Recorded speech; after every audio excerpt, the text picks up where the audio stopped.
Hello students. तो इससे पिछला जो हमारा क्लास था उसमें हमने पढ़ा था ग्लोबलाइजेशन के बारे में और स्लिक रूट के बारे में। अब उससे मैं रिपीट नहीं करूँगा। स्लिक रूट के बारे में हम पढ़ चुके और ग्लोबलाइजेशन के बारे में भी हम पढ़ चुके और इसी आज का भी टॉपिक जो है हमारा ग्लोबलाइजेशन से ही रिलेटेड है। आज हमें पढ़ना है food travel spaghetti and potato. तो इससे पहले जो हमारा क्लास रहा उसमें हमने पढ़ा था कि बहुत पुराने समय से लोग जो है एक देश से दूसरे देश में चले जाते थे और अपने साथ आइडियाज़ लेकर गए। और जो भी नए आइडियाज़ थे, जहाँ पर ट्रेड हुआ वहाँ पर कल्चरल एक्सचेंज हुआ। हमने ये स्लिक रूट जो हमारा टॉपिक था उसमें हमने पढ़ा था कि trade and cultural exchange goes hand in hand. तो आज हम देखेंगे कि इन लोगों ने जब वो दूसरे देश चले गए, अपने मुल्क से किसी और मुल्क में चले गए, तो नए फूड्स को लेकर भी गए, नए क्रॉप्स को लेकर उन क्रॉप्स को वहाँ उन देशों में उन्होंने इंट्रोड्यूस किया है कि उन लोगों के साथ फूड ने भी ट्रैवल किया है। तो फूड भी हमें बहुत सारे एग्जांपल्स देते हैं लॉन्ग डिस्टेंस कल्चरल एक्सचेंज का, यानी एक लंबे बहुत दूर दराज मुल्कों में फूड जो है ट्रैवल करके गए उन लोगों के साथ। जो ट्रेडर्स एंड ट्रैवलर्स हैं, जितने भी ताजिर हैं या जो ट्रैवलर्स थे, जो मुसाफिर थे, उन्होंने नए क्रॉप्स इंट्रोड्यूस किया है उन देशों में जहां वो ट्रैवल करके चले गए। अगर आज भी अभी हम फूड स्टफ्स की बात करेंगे, रेडी फूड स्टफ जो इंस्टेंट फूड्स होते हैं, हमारे पास नूडल्स हो गए, इस किस्म के अगर आप फूड स्टफ्स की बात करेंगे तो शायद इनकी ओरिजिन जो है वो कॉमन होंगे कि एक ही देश से निकले होंगे। यहाँ पर हम मिसाल लेंगे स्पैगेटी और नूडल्स का।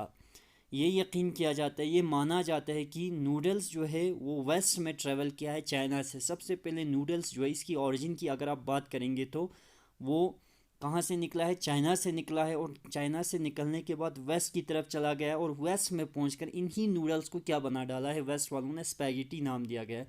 अगर हम ओरिजिन की बात करेंगे तो ओरिजिन बिल्कुल वही नूडल है जो चाइना से निकला और स्पैगेटी उसको वेस्ट में पहुंचकर इसको हमने क्या बना दिया, स्पैगेटी बन गया उस वेस्ट में पहुंचकर। या शायद बोलते हैं कि जो अरब ट्रेडर्स ने पास्ता को 5th सेंचुरी सेसली में लिया। सेसली की अगर हम बात करेंगे तो अभी एक आइलैंड है सेसली, इटली के अंदर। तो इस तरह के फूड्स जो है वो इंडियंस को भी इन इंडिया एंड जापान, इस किस्म के फूड्स जो है वो आपको हिंदुस्तान में भी मिलेंगे और जापान में मिलेंगे। हाँ, तो इनकी ओरिजिन के बारे में सच्चाई आप कभी नहीं जान पाओगे, लेकिन इस किस्म के गैस वॉक्स हैं कि long distance cultural contact pre modern world में, मतलब इस पुराने ज़माने में इस किस्म के लॉन्ग डिस्टेंस कल्चरल कंटेक्ट थे। ट्रेडर्स जाया करते थे और इस तरह ट्रेवलर्स भी अलग अलग देशों में पहुंचते थे। तो इस उस समय उन्होंने शायद इन क्रॉप्स को, इन फूड्स को वहाँ पर इंट्रोड्यूस किए होंगे। तो अगर हमारे कॉमन फूड्स की बात करेंगे, जैसे कि पोटैटोज़ हो गया, सोया हो गया, ग्राउंडनट हो गया, मैस हो गया, टोमेटोज़ हो गया, chillies, sweet potatoes and so on were not known to our ancestors. अगर हम उनकी बात करेंगे तो इन क्रॉप्स के बारे में हमारे एंसेस्टर्स को कुछ भी मालूम नहीं था। कहते हैं कि 5th सेंचुरी तक, यानी 500 साल पहले हमारे एंसेस्टर्स को इन क्रॉप्स के बारे में बिल्कुल मालूम नहीं था। इनको इन क्रॉप्स को यूरोप और एशिया में उस समय इंट्रोड्यूस किया गया है जब क्रिस्टोफर कोलंबस ने अचानकन एक बहुत बड़ी बर्रअज़म को उसने दरियाफ़त कर लिया जिसका नाम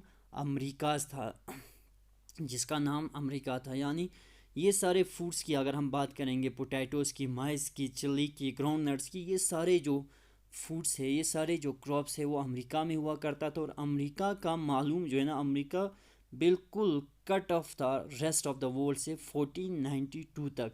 1492 में क्रिस्टोफर कोलंबस जो यूरोपियन था, वो एक सैलर हुआ करता था, वो एक ट्रैवलर था। तो अचानकन एक्सीडेंटली वो वहाँ पहुँच जाता है और वहाँ पहुँचकर वो हैरान हो जाता है कि कितनी बड़ी यहाँ पर एक बर्रअज़म है, कितनी बड़ी मुल्क है और यहाँ पर हर किस्म के ये फूड्स जो है, हर किस्म के क्रॉप्स जो है उगाए जाते। तो बात ये है कि अमेरिका जो है बिल्कुल आइसोलेट था, बिल्कुल अलग था रेस्ट ऑफ द वर्ल्ड से। तो बाद में इसी वास्ट कंटिनेंट को अमेरिका के नाम से जानने लगा। तो यहाँ पर हम जो अमेरिका इस्तेमाल कर रहे हैं वो नॉर्थ अमेरिका, साउथ अमेरिका और कैरिबियन के लिए इस्तेमाल कर रहे हैं। कैरिबियन आइलैंड्स ये भी आपको अमेरिकाज में नॉर्थ और साउथ अमेरिका के बीच में साइड में आपको एक आइलैंड कंट्रीज़ मिलेंगे जिनको हम कैरिबियन आइलैंड्स कहते हैं। कैरिबियन उनकी एक क्रिकेट टीम भी आती है इन्हीं कैरिबियन आइलैंड से, जिनको हम वेस्ट इंडीज़ कहते हैं। असल में वो इन्हीं कैरिबियन कंट्री से। तो बहुत सारे हमारे जो कॉमन फूड्स हैं वो अमेरिकास ओरिजिनल इनहेबिटेंट्स से आए। अमेरिका के अंदर पहले रहने वाले जो इनहेबिटेंट्स हैं जिन्हें हम अमेरिकन इंडियंस कहते हैं। क्या कहते हैं उन्हें? हम अमेरिकन इंडियंस कहते हैं। उन्हें वो लोग वहाँ पर ये क्रॉप्स प्रोड्यूस करते थे। तो क्या कहते हैं कि ये जो नए क्रॉप जब एक दफ़ा इंट्रोड्यूस किए गए, ये ज़िंदगी और मौत का फ़ैसला किया करता था। ये इतने डिपेंडेंट हो जाते हैं। अगर आप, जब हमने पहले बता दिया कि इन क्रॉप्स को अमेरिका डिस्कवर होने के बाद इनको यूरोप में इंट्रोड्यूस किया गया और आहिस्ता आहिस्ता ये क्रॉप्स एशिया पहुंच जाते हैं। तो जब इनको यूरोप में इंट्रोड्यूस किया गया तो यूरोप के गरीब लोग जो है वो इतना ज़्यादा पोटैटो पे डिपेंडेंट हो जाते हैं कि आयरलैंड की बात कर रहे हैं, आयरलैंड भी यूरोप के अंदर ही है।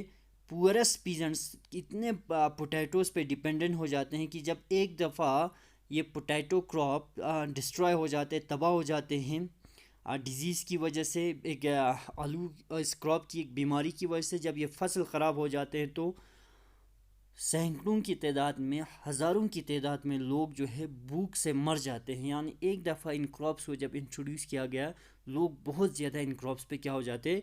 डिपेंडेंट हो जाते हैं। तो ये कुछ एग्जांपल्स थे प्री मॉडर्न वर्ल्ड में फूड्स की तरह, फूड ट्रेवल्स। हमने यहाँ स्पैगेटी एंड पोटैटो की बात किया कि स्पैगेटी किस तरह बना। स्पैगेटी जो है वो वेस्ट में नूडल्स पहुँच जाते हैं, चाइना से जाकर वेस्ट में जाकर इन्हीं नूडल्स को मॉडिफाई करके क्या बना दिया जाता है? स्पैगेटी बना दिया जाता है। तो पोटैटोज़ जो है आपको अमेरिका से आते हैं। अमेरिका 1492 तक दुनिया को अमेरिका के बारे में बिल्कुल पता नहीं था और क्रिस्टोफर कोलंबस ने एक्सीडेंटली अमेरिका को डिस्कवर किया। और अमेरिका को डिस्कवर करने के बाद ये क्रॉप्स जो अमेरिका के अंदर जो क्रॉप्स हो रहा था, उग रहा था, उन तमाम क्रॉप्स को बाकी देशों में इंट्रोड्यूस किया गया। अब हम आगे बढ़ते हैं और हम पढ़ेंगे कंक्वेस्ट, डिजीज़ एंड ट्रेड। यानी कंक्वेस्ट मतलब कब्ज़ा करना, किसी और देश पर, मुल्क पर हमला करके उसको अपने कब्ज़े में लेना। डिजीज़ तो आप जानते हैं बीमारी को कहते हैं, और ट्रेड हो गया तिजारत। प्री मॉडर्न वर्ल्ड की बात करेंगे तो 16th सेंचुरी में, 16वीं सदी में बहुत ज़्यादा ये छोटा हो जाता है। श्रैंक का मतलब होता है सुकड़ जाना, बिल्कुल छोटा हो जाना। जब यूरोपियन सेलर्स को एक रूट मिल जाता है, एक रास्ता मिल जाता है एशिया पहुंचने का, और वो लोग वेस्टर्न ओशियन को क्रॉस करके अमेरिका भी पहुंच जाते, तो इस तरह यूरोप जो है एशिया के साथ भी लिंक हो जाते हैं और अमेरिका के साथ भी लिंक हो जाता है। तो ये लिंक हो जाना, आपस में जुड़ जाने की वजह से, इस समुद्री रास्ते से जब यूरोप और अमेरिका, यूरोप के साथ अमेरिका और फिर एशिया जुड़ जाते हैं तो काफ़ी छोटा हो जाता है। यानी ये प्री मॉडर्न वर्ल्ड जो है काफ़ी श्रैंक हो जाता है। तो इससे पहले, सदियों पहले, इंडियन ओशन जो है अपनी बसलिंग ट्रेड के लिए काफ़ी मशहूर था। यानी इंडियन ओशन के ज़रिए बहुत पहले जो है तिजारत हुआ करता था।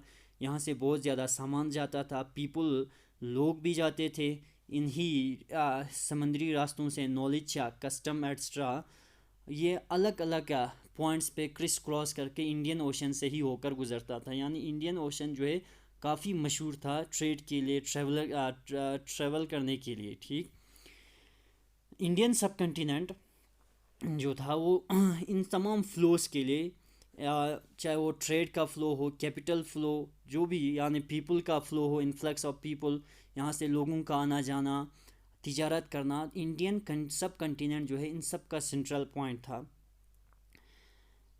तो entry of Europeans help it expand और redirect some of this flows towards Europe. तो जब यहाँ यूरोपियंस आ जाते हैं तो यूरोपियंस इस ट्रेड को और ज़्यादा एक्सपेंड करते हैं और कुछ चीज़ें जो है यहाँ से क्या कर देते, फ्लो हो जाते हैं यहाँ से, चाहे वो दौलत की शक्ल में हो, यहाँ के जितने भी वेल्थ थे वो फ्लो हो जाते कहाँ की तरफ, यूरोप की तरफ। इसकी डिस्कवरी से पहले, यानी अमेरिका की बात हो रहा है, अमेरिका डिस्कवर होने से पहले बिल्कुल रेगुलर कंटेक्ट से कट ऑफ था। पहले बता चुका हूँ मैं कि दुनिया से बिल्कुल अलग था 1492 तक। 1492 तक दुनिया को अमेरिका के बारे में बिल्कुल मालूम नहीं था कि ये कंटिनेंट एग्जिस्ट करता है, दिलचस्पू ये भी मालूम नहीं था। मिलियन साल से बिल्कुल कट ऑफ था। तो 16 सेंचुरी से आगे इसके जो वास्ट लैंड्स थे बहुत ज़्यादा, अगर आप अमेरिका की अगर हम मैप देखेंगे तो बहुत ज़्यादा बड़ा है अमेरिका। और इसके जो मिनरल्स रिसोर्स है, ये इसने ट्रेड को ही नहीं बल्कि पूरी दुनिया के अंदर लोगों की लाइफ इसको ट्रांसफॉर्म करना, लोगों की ज़िंदगियों को चेंज करना शुरू कर देते हैं। तो कीमती जो मेटल्स होते हैं, silver from mines located in present day Peru and Mexico, तो ये भी यूरोप के वेल्थ को इन्हांस करते बढ़ा देते हैं। और जितना भी यूरोप उस समय एशिया के साथ ट्रेड कर रहा था, वो पेरू और मेक्सिको से जो प्रीशियस मेटल्स निकल रहा था, सिल्वर निकल रहा था, वो एशिया के साथ जितना ट्रेड करने में ख़र्चा हो रहा था उसको फाइनेंस करने लग जाते हैं। तो इस तरह की कहानियाँ, लीजेंड्स मतलब इस किस्म की कहानियाँ फैल जाती हैं 17 सेंचुरी यूरोप में।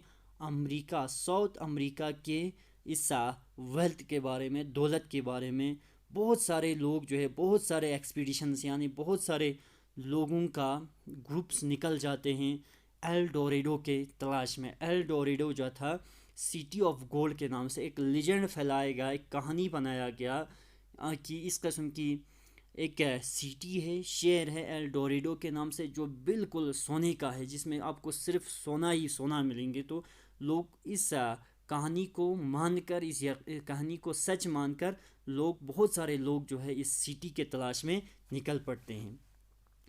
पोर्तुगीज़ एंड स्पेनिश कन्क्वेस्ट, तो फिर पुर्तगाल वाले और स्पेन वाले अमेरिका को कॉलोनाइज करने के लिए उस समय मिड 16 सेंचुरी आपका होता है 1550, 1550 तक पुर्तगीज़ और जो स्पेन के लोग थे, पुर्तगीज़ और स्पेन के लोग, वो अमेरिका को कॉलोनाइज करना चाहता था। अमेरिका पर भी कब्ज़ा करके अमेरिका के इस वास्ट लैंड को और अमेरिका की इस दौलत को अपने लिए इस्तेमाल करना चाहता था। तो वो उस समय वो लोग इसी तैयारी में था कि किस तरह अमेरिका पर कब्ज़ा किया जाए। तो यूरोपियन कंक्वेस्ट की अगर आप बात करेंगे, यूरोप की जो दूसरे देशों पर कब्ज़ा करने की, वो सिर्फ फायर पावर का, सुपीरियर फायर पावर का ही नतीजा नहीं था लो, यानी सिर्फ उनके पास बारूद और बाकी आला था, इसलिए वो लोग दूसरों पर कब्ज़ा नहीं करता था। उनका सबसे स्पेनिश कन्क्वेरर, स्पेन जो है यूरोप का, हम सिर्फ इनको भी हम यूरोपियंस मानते हैं। पुर्तगाल की बात करेंगे, ये भी यूरोपियंस है। तो मिलिट्री वेपन बिल्कुल नहीं था, यानी सुपीरियर फायर पावर की वजह से वो कन्क्वेस्ट करने में कामयाब नहीं हुआ। दूसरे देशों पर कब्ज़ा करने में फायर पावर की वजह से ही वो कामयाब नहीं हुआ है। तो उन्होंने अलग अलग हरबे इस्तेमाल किया है, अलग अलग किस्म के उन्होंने मेथड्स यूज़ किया गया है, अलग ट्रिक्स को इस्तेमाल किया है दूसरे देशों पर। सिर्फ फायर पावर का, मिलिट्री पावर का इस्तेमाल नहीं किया। देखो, अगर हम अमेरिका की बात करेंगे तो अमेरिका पर कब्ज़ा करने के लिए उन्होंने फायर पावर का इस्तेमाल बिल्कुल नहीं किया है, मिलिट्री पावर का इस्तेमाल बिल्कुल नहीं किया है। उन्होंने किसका इस्तेमाल किया है? कुछ जर्म्स का इस्तेमाल किया, जैसे कि स्मॉल पॉक्स को हम चीचक कहते हैं, चीचक की बीमारी है, जर्म्स एक जरासीम। तो उन्होंने they carried on their person, तो कुछ ऐसे इन्फेक्टेड लोगों को उन्होंने अमेरिका भेजा है। स्मॉल पॉक्स से जो इन्फेक्टेड लोग थे उनको कहाँ भेजा? उन्होंने अमेरिका भेजा है। तो अमेरिका की बात करें तो हमने पहले बता दिया कि अमेरिका बिल्कुल रेस्ट ऑफ द वर्ल्ड से कट ऑफ था मिलियन साल पहले। तो जब वो कट ऑफ था तो उनकी इम्यूनिटी बहुत कमज़ोर था, बाकी देशों से आए हुए इन जर्म्स को फाइट करने की उनकी इम्यून सिस्टम में वो सलाहियत नहीं था। तो उनके जो ओरिजिनल इनहेबिटेंट्स थे, अमेरिकन इंडियंस जो है, उनको बिल्कुल इम्यूनिटी नहीं था, उनकी इम्यून सिस्टम बिल्कुल कमज़ोर था। जो डिजीज़ यूरोप से आए, स्मॉल पॉक्स की अगर हम बात करेंगे, चीचक की बात करेंगे, तो वो एक डेडली किलर साबित होता है। यानी जब एक दफ़ा वहाँ पर ये चीचक की बीमारी फैल जाते तो बहुत सारे लोग जो है इस चीचक की वजह से मर जाते हैं। तो कंटिनेंट में बहुत कोई भी यूरोपियन वहाँ आने से पहले इसने क्या कर दिया, it killed and decimate whole communities. बहुत ज़्यादा लोग जो है इसकी वजह से मर जाते हैं। तो बिल्कुल कंक्वेस्ट के लिए, कब्ज़ा करने के लिए राह जो है बिल्कुल हमवार हो जाते हैं।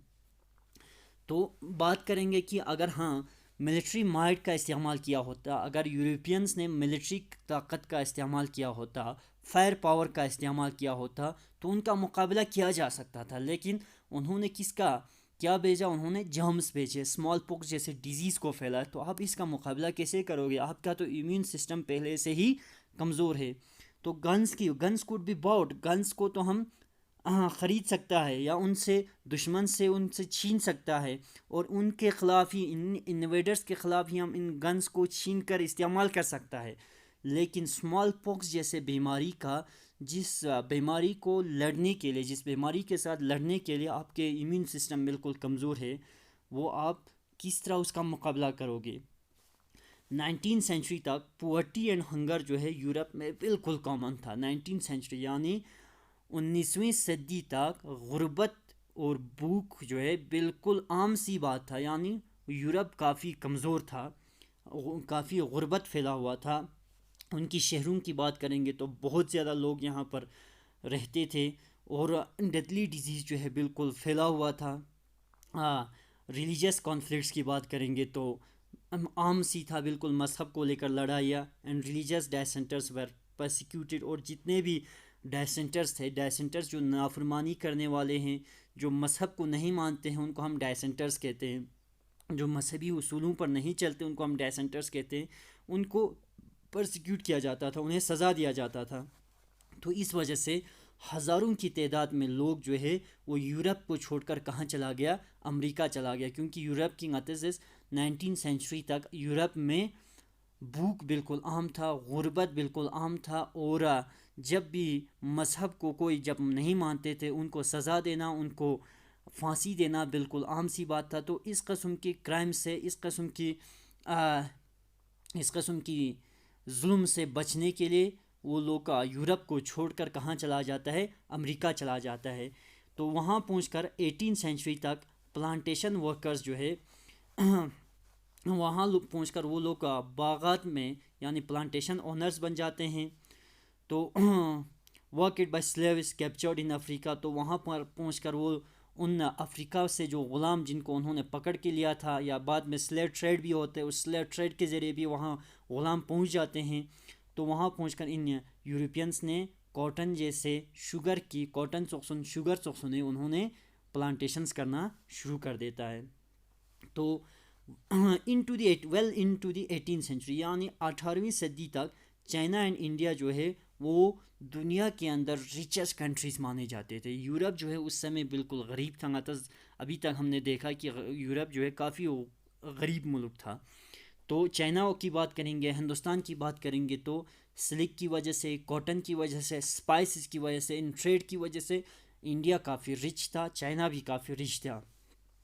तो काफ़ी मजबूत थे एशियन ट्रेड में। However from the 15th century, तो 15वीं सदी से चाइना जो है उसने अपने ओवरसीज़ कंट्रैक्ट को बिल्कुल रेस्ट्रिक्ट कर दिया और अलग हो जाते हैं। यानी बाकी देशों के साथ 15th सेंचुरी से आगे जो है चाइना तिजारत नहीं करते हैं। तो चाइना की जब रोल रिड्यूस हो जाते हैं तो अमेरिका का रोल काफ़ी आहिस्ता आहिस्ता बढ़ जाते हैं, और वर्ल्ड ट्रेड में अमेरिका बिल्कुल सेंटर पे आ जाते हैं। तो इस तरह यूरोप भी अब क्या हो जाते हैं, centre of the world trade. यानी इस दुनिया के जो एक ट्रेड चल रहा था दुनिया के अंदर फ्रॉम 18th सेंचुरी ऑनवर्ड, उसमें अमेरिका और यूरोप जो है वो दोनों सेंटर पे आ जाते हैं। इससे पहले जो है अंटिल 15th सेंचुरी तक जो है इंडिया और चाइना इस वर्ल्ड ट्रेड में काफ़ी जेंट्स थे, यानी बड़े बड़े ताकतें थे दुनिया के इस ट्रेड में। लेकिन बाद में जब चाइना अपने आप को आइसोलेट कर लेता है, वर्ल्ड ट्रेड से अलग हो जाते हैं, तो इंडिया भी इंडिया तब तक इंडिया पर उनके कब्ज़ा हो जाते हैं और इंडिया के वेल्थ को यूरोपियंस या अंग्रेज़ जो है अपने फ़ायदे के लिए इस्तेमाल करना शुरू कर देते, तो इंडिया गरीब होता चला जाता है। तो अमेरिका और यूरोपियन जो कंट्रीज़ है, ख़ास तौर पर ब्रिटेन जो यूरोपियन पावर था, वो दोनों जो है वो ट्रेड में काफ़ी अपना नाम बना पाते हैं। तो आज के लिए ये काफ़ी। इसके बाद हम आगे बढ़ेंगे 19 सेंचुरी में। ये जो आपको जो मैप दिख रहा है, ये slave sale New Orleans London, उस समय स्लेव्स को अफ्रीका से, ख़ास तौर पर अफ्रीकन नेग्रोस जो है, जो अफ्रीका के नेग्रोस थे, उनको बेचा जाता था और यूरोपियंस इनको ख़रीद कर कहाँ ले जाता था, इन कैरिबियन आइलैंड्स में, जो अभी हम बात कर रहा था वेस्ट इंडीज़ की, वहाँ पर लिया जाता था। वहाँ पर रबर की, टी की, कॉफ़ी की प्लांटेशन होता था। वहाँ पर काम करने के लिए कोई यूरोपियन ख़ुद नहीं जाता था, अंग्रेज़ सिर्फ मालिक होते थे, बल्कि काम जो वहाँ करते थे वो इंडियंस करते थे, चाइनीज़ करते थे, और इसके अलावा ये अफ्रीकन्स वहाँ पर काम करते थे। इसके बारे में हमें आगे पढ़ना है। तो आज के लिए काफ़ी है। इस